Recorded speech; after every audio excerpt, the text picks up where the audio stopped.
Telugu cinema స్థాయి ఇప్పుడు 100 కోట్ల మార్కును దాటి 1000 కోట్ల రేంజ్కి వెళ్ళింది.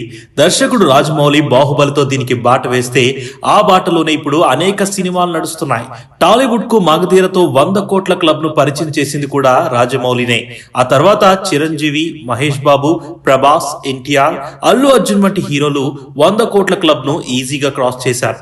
ఇప్పుడు బడా హీరోలందరి టార్గెట్ 1000 కోట్ల పైనే ఉంది. ప్రభాస్ ఇప్పటికే 2 సార్లు ఈ మార్కును అందుకున్నాడు. తాజాగా అల్లు అర్జున్ పుష్ప 2తో ఆ జాబితాలో చేరాడు. RRR తో ఎన్టీఆర్, రామ్ చరణ్ లు 1000 కోట్ల మార్కును పంచుకున్నారు. అయితే సోలో హీరోగా వీళ్ళ స్థాయి ఎంతవరకు ఉందనేది అభిమానుల్లో చర్చ నడుస్తుంది.